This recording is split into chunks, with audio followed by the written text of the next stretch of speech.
Vous voulez donner un coup de pouce à notre chaîne? C'est facile. Le lien pour devenir un soutien sur Patreon se trouve dans la description. Abonnez-vous à notre chaîne, aimez et partagez nos vidéos avec vos amis, et laissez votre commentaire. Avec ces actions, vous nous aidez beaucoup à diffuser la parole de Dieu.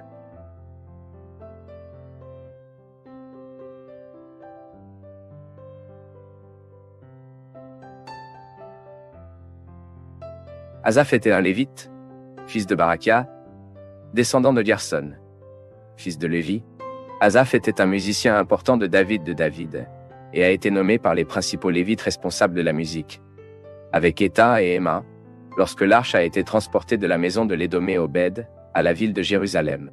Asaph a été constitué par le roi David comme chef des Lévites, qui ont été mis en tant que ministres devant l'arche du Seigneur. L'instrument principal d'Asaph était cymbalo, un instrument qui appartient à la catégorie des percussions, formé par 2 disques métalliques, utilisés pour accompagner la harpe, la trompette, le psautier et les cymbales.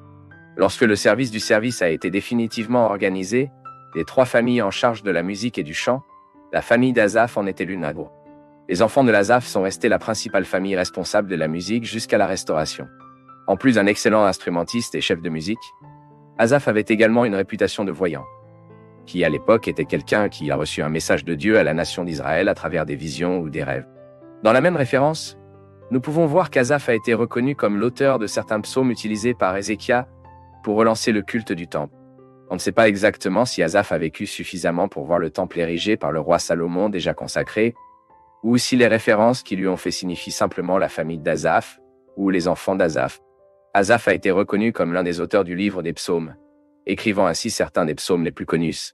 Traditionnellement, ils sont attribués comme des psaumes d'Asaph ou de leurs descendants. Psaume 50 et psaume 73 à 83.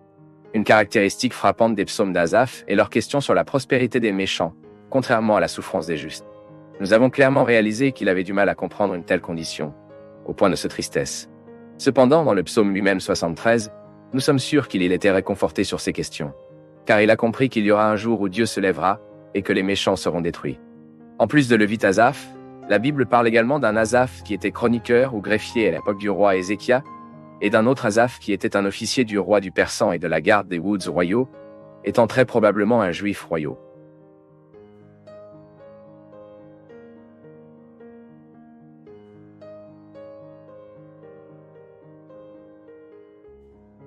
Nous du Path of Faith sommes heureux d'être avec vous en ce moment.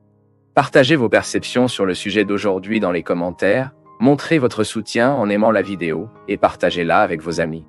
Abonnez-vous à la chaîne pour rester connecté avec nous et ne pas manquer nos nouvelles vidéos.